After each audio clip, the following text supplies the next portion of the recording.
laporan Dennis Cariasta terhadap Bapak Rasman dan Bu Edi Danieli ya. Saya dipanggil sebagai saksi, Astrid juga. Klarifikasi. Ya. Berapa pertanyaan? Banyak banget.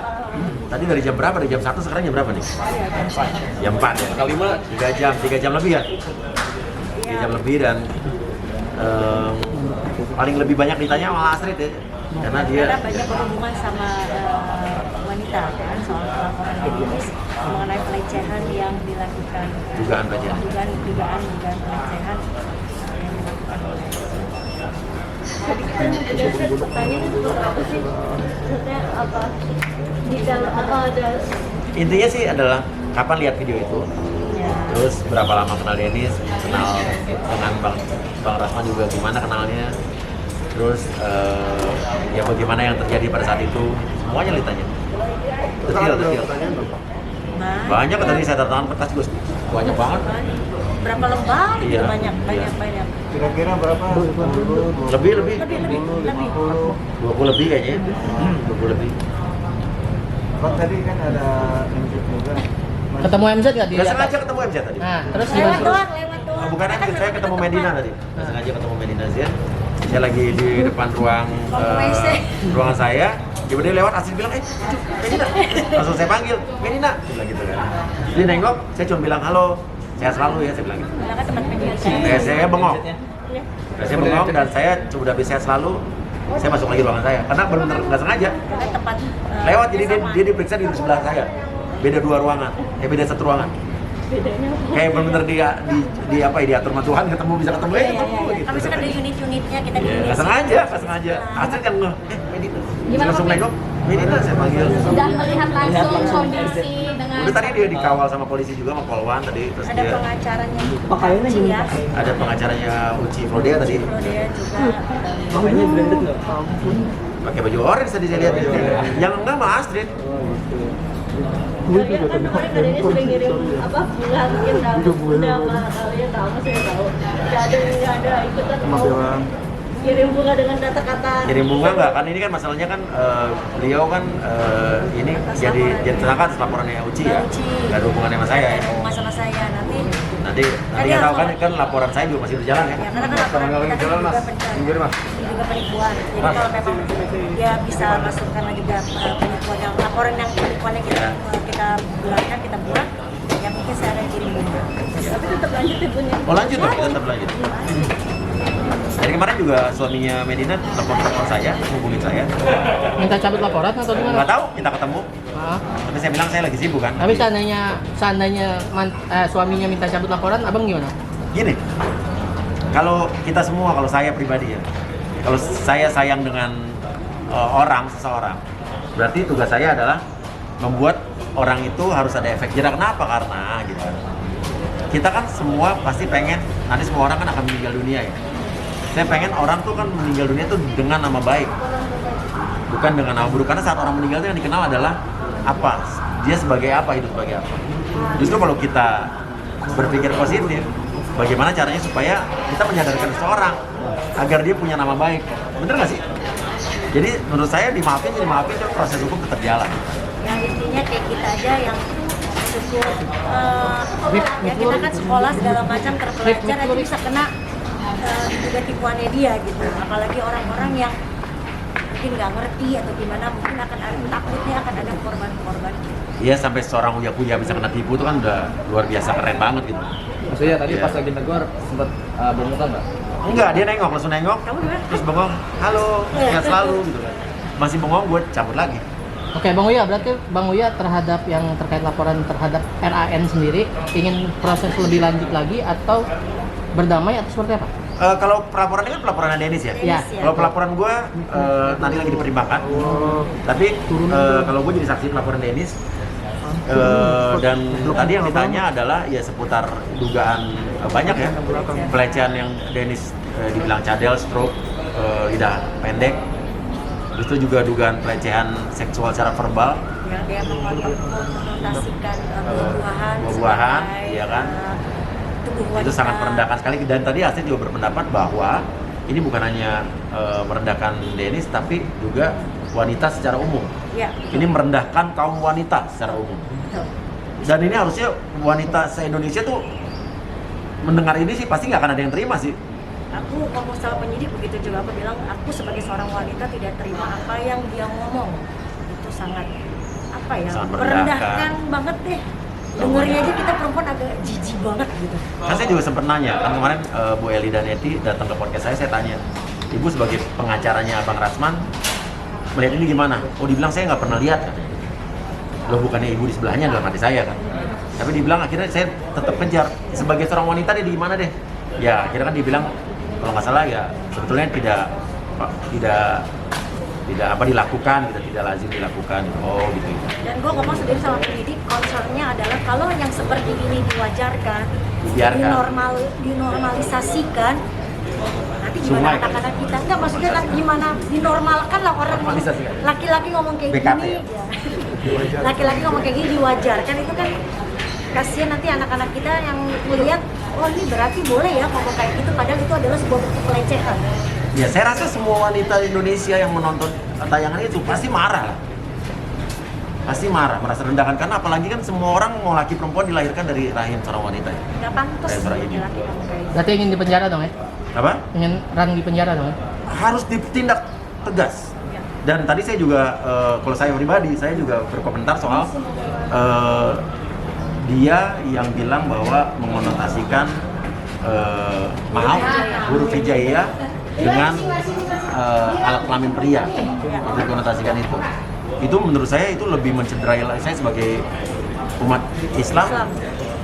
Tersinggung saya. Saya marah banget loh. Saya sampai ngomong sama penyidiknya, masa bisa ngomong kayak begitu sih Pak? Ya Allah. Dan menurut saya adalah bahwa jangan ada sampai ada double standar atau standar ganda dalam melihat kasus seperti ini gitu kan. Apakah pantas gitu kan? Menurut saya sangat tidak pantas. Apalagi tadi lanjutannya adalah waktu di video tadi dibilang bahwa ayo bolehlah kita coba saat mengomentari Dennis setelah ngomongin buah-buahan tadi. Itu adalah sebuah ajakan. Itu kan artinya adalah secara langsung itu menjadikan Dennis menurut kacamata saya dan pemahaman saya sebagai objek seksual, Ya. mengajak melakukan itu, ya kan? Seperti itu. Terus apalagi tadi di videonya dibilang bahwa walaupun saya tidak suka, tapi saya paksakan lah. Tapi jangan mahal-mahal ya, katanya si abang. Terus bahwa setelah itu dibilang katanya, ya kalau saya suka berapa M pun saya bayar. Artinya itu kan menjadikan wanita sebagai objek jual beli. Nah maaf kata, Dennis kan bukan wanita penghibur, bukan apa segala macam. Itu menurut saya banyak banget sih yang ibaratnya offside-nya banyak banget menurut saya. Oh ya Mbak, saya cuman dengan adanya pemanggilan dari menjalani BAP seperti ini kan pasti ada hukum waktu juga. Oh iyalah. Datang gitu. Nah, berarti Mbak Sri sama Mbak sendiri ikhlas dan support aja. Oh ya. Ikhlas dan support ya. Karena ini permasalahannya kan di wanita juga, maksudnya dia melecehkan wanita. Jadi saya bilang saya siap. Harusnya hari ini kita balik. Ya, saya bilang saya nggak mau. Nggak jadi gara-gara saya mau ini. klarifikasi dulu ini dipanggil, saya Iya, mau datang. datangin. Karena memang menurut saya ini sangat tidak pantas. Tidak pantas.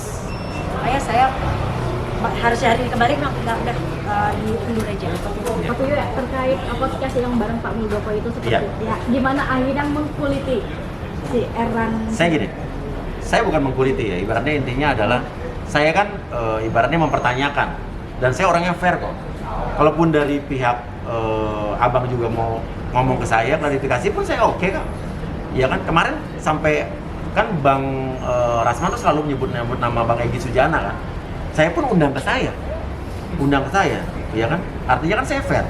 Walaupun ternyata dari Bang Egy Sujana mengatakan bahwa untuk kasus Bu Evi Susanti yang istri mantan Gubernur Sumatera Utara menyatakan bahwa Bang Egy Sujana tidak pernah menangani kasus Bu Evi dan sementara Bang Rasman itu memakai suratnya dari Bang Egy Sujana dan Bang Egy Sujana baru tahu di podcast saya. Ya. Artinya kan walaupun Bang Egy Sujana selalu disebut-sebut sama Bang Rasman pun saya undang. Iya kan? Artinya kan ibarat temannya Bang Rasman pun saya undang. Supaya biar lebih berimbang dan untuk klarifikasi benar nggak nih? Ya, ternyata yang mengagetkan adalah Bang Egy Sujana malah, loh saya nggak tahu apa-apa soal ini. Gitu kan. Banyak kebohongan yang tercipta. Nah, terus kayak Pak Muldoko pun kemarin kita undang kan emang kita ngomongin soal politik, presiden 3 periode, soal larangan ekspor CPO gitu kan. dan lain-lain sebagainya. Dan kebetulan Pak Muldoko adalah wakil ketua tim pemenangan Jokowi Ma'ruf Amin. Dan di mana Pak Muldoko bilang pada saat itu bahwa untuk saat itu saya tidak mengarah Rasman pada saat itu. Dan Pak Muldoko dia bilang yang bisa dikatakan juru bicara Ma'ruf Amin dalam Pilpres 2019 adalah yang tertulis di situ. Itu kan namanya juru bicara. Ada kan? Kalian bisa Google deh, jubirnya siapa aja kelihatan Ya. di situ. Jubir apa mungkin influencer juga datanya ada, Udah ada. berapa puluh 43 beredar juga. kalau nggak salah. Nah, bisa jadi pendukung. Kalau saya bisa juga, saya mendukung Jokowi gitu kan. Iya, tapi kan bukan berarti gue juru bicara. Juru bicara tuh hanya ada 8 orang. Iya kan? Juru bicara juga beda sama juru kampanye beda. Juru kampanye yang di juru 7 partai apakah dia bisa dibilang juru bicara Ma'ruf Amin dan Pak Jokowi? Tidak bisa. Ya pasti ada surat keputusan itu. Kalian pasti udah pegang surat keputusan, nanti saya share. Iya, ada beredar di internet Di juga. internet juga banyak kok, bisa Iya. dilihat, bisa dicek yang Iya. real maksudnya Iya, iya. siapa juru bicaranya kelihatan kok. Iya. Kau ya, Bunda ini MZ di dalam tapi abang itu tidak terlihat, minta pendapatnya. Nah, tadi saya penasaran, kok lewat tanpa didampingi pengacaranya kemana gitu? Tadi di awal polisi sih tadi saya lihat. Iya. Kemana gitu pengacaranya Medina tadi? Saya nggak tahu kemana. Harusnya sih ada ya. Bunda gimana Bunda? Iya, makanya saya bilang dia pas lewat kok nggak ada pengacaranya, ya mungkin ya berhalangan, ya kan? Tetap harus positif. Iya ya. Kemana sih menurutku sih harusnya Kemana sih? didampingi dong. Nggak tahu nggak kemana dia? Iya. Ya. Pakaian oranye gimana? Apa? Menggunakan pakaian oranye tadi melihat dan gimana tanggapannya? Kasihan atau gimana? Ya kalau masih kasihan ya. Tapi jujur nih, banyak banget berita segala macam, ngeliatin dia pakai baju oranye segala macam. Aku ngomong sama Uya di Instagram kita kalau bisa nggak usah menampilkan dia, karena kita juga harus akui dia punya keluarga. Saya bilang gitu, dia punya keluarga. Kita Dan ini kan harus- dalam kasus yang sekarang kan bukan sekarang urusan juga sama bukan kita. kasus gue bilang ya udah, gue cuma bisa bilang sabar, tawakal, ngadepin semuanya. Tadi kan Kenapa? makanya tadi waktu gue ketemu dia juga kan nggak sengaja kan ketemu, gue lebih bilang sehat selalu. Berarti kan gue doakan supaya sehat dan bisa mempertanggungjawabkan perbuatannya Iya. untuk kasus-kasus yang lain gitu, termasuk laporan saya. Jadi juga gue doain sehat tuh. Nanti udah cukup tenang belum sih Mas Uya? Maksudnya dia Apa? udah cukup tenang belum, dia sudah di dalam, nanti tidak ada orang Tapi tadi lagi ya. seger kok, nggak kayak orang sakit, beneran seger. Maksudnya pengamatan gue ya, gue ngeliat nggak sengaja kayak Tuhan mempertemukan gue nggak sengaja tadi. Dan ibaratnya pertanyaan gue satu nih, iya kan? Dulu abang pengacara bilang bahwa kalau sampai dia berbohong, saya akan mundur jadi pengacara. Dan dulu kan dibilang bahwa katanya sakit, bipolar akut tingkat tinggi. Tapi kan kemarin tuh dijemput di sini diperiksa sama rumah sakit yang berwenang dinyatakan sehat. Artinya siapa yang bohong? Bener nggak? Siapa yang ya? Berarti kan ada dua, satu bilang sakit, satu bilang sehat. Nah, gua nggak tahu tuh siapa yang benar, siapa yang enggak. Dan artinya pertanyaan gua apakah kalau ada kebohongan, artinya kebohongan ini bisa ditindaklanjuti. Dan apakah pertanyaan gue sebagai orang awam ya? Sebagai orang awam untuk kasus umum ya, general. Apakah seorang pengacara yang menghalang-halangi atau membuat keterangan palsu itu bisa juga dikenakan pidana? Saya nggak tahu, saya nanya nih. Seingat gue pernah dulu ada kasus yang pengacara juga masuk ya. Yang menghalangi penyelidikan. Iya, kayak begitulah kurang lebih. Saya nanya ini kan saya Nanya, juga sebagai orang awam. Siapa? Oke, itu dong tambahan tentang Bunda Natali. Udah siapa? Halah. Gimana Bang Piuya nih abis podcast akhirnya? Enggak sih, saya nasihatin Natali, kan ini kan ponakannya Astrid. Saya nasihatin Natali bahwa ini jujur demi Allah saya bilang, Natali kalau masih bisa rujuk, kenapa nggak rujuk? Saya juga mengajak mereka untuk ketemuan tanpa podcast, tanpa kamera, tanpa apapun. Gitu. Cuman yang nggak tahu, silakan kalau siap hubungin gua gitu. Pada intinya adalah kalau gua sebagai orang luar, benar-benar walaupun tantenya tapi gua adalah orang luar. Dan Kang Sule juga ngobrol sama gua, komunikasi tiap hari komunikasi. Kemarin juga Sampai ngobrol kemarin sama gue. komunikasi, dan gue juga bilang sama Natali, gue nggak bisa ngasih tahu apa yang Kang Sule omongin ke gue, ada hal-hal yang nggak bisa gue kasih tahu. Dan gue penjaga itu, gitu. Tapi kalau hal-hal yang Kang Sule bilang gue boleh ngomong sama Natali, misalnya kayak penjebatan, gue ngomongin sama Natali. Tapi ada hal-hal lain yang cukup gue sama Kang Sule yang tahu, kayak gitu. Walaupun dia ponakannya Astrid. Jadi gue cukup fair dan gue berdua menyarankan untuk mereka rujuk. Tapi kan balik lagi, tapi kan Kaget nggak sih kemarin sempat tiba-tiba ada gugatan di jujur kaget karena kan kita mana ada sih keluarga yang pengen ponakannya atau sepupu atau siapapun yang cerai itu pasti nggak akan ada yang mau kayak gitu. Jadi tapi kembali lagi yang menjalankan itu kan Natali, kembali lagi yang menjalankan itu kan Kang Sule. Permasalahan dalam keluarga tuh Natali tidak pernah ngomong sedikit pun, tidak pernah. Makanya kita kaget, wah kok ada gini. Tapi ya kembali lagi kayak saya bilang, semua itu kan mereka yang jalanin dan semua keputusan memang mereka yang memilih gitu loh. Bukan saya tuh sebagai orang luar tuh cukup menasehati yang baik-baik gitu. Saya sama Mas Uya saya bilang pokoknya kita harus netral lah menasehati Kang Sule nggak boleh itu Andi ya, menasehati Kang Sule, menasehati Natali, kita tetap harus pengen mereka baik-baik aja. Tapi kalaupun memang ternyata tidak bisa dilanjutkan, ya berakhirnya juga dengan baik-baik saja. Itu sih pesan aku selalu bilang gitu ke Kang Sule, Kang please baik-baik aja, ke Natali juga Kang, Neng please baik-baik aja. Karena kan Azam adalah anak dari mereka berdua. Ya, betul. Kita harus pikirin anak. Pak Buya, terkait yang publik menilai Sule ini cuek, Sule ini tidak mencari keberadaan Natali. Gimana kemarin perihal obrolan dengan Kang Sule? Enggak sih, kalau menurut gua Kang Sule kan menghubungi gua pun artinya kan dia ingin ada upaya untuk menyelesaikan masalah ini ya, menurut gua gitu. Tapi kan gua tidak bisa, gua hanya memberikan saran, tapi kan selanjutnya selalu urusan mereka berdua. Gua udah menawarkan kalau misalnya kalian mau ketemu, gua jembatani boleh, ayo tanpa kamera, tanpa podcast, ayo. Gua udah bilang begitu.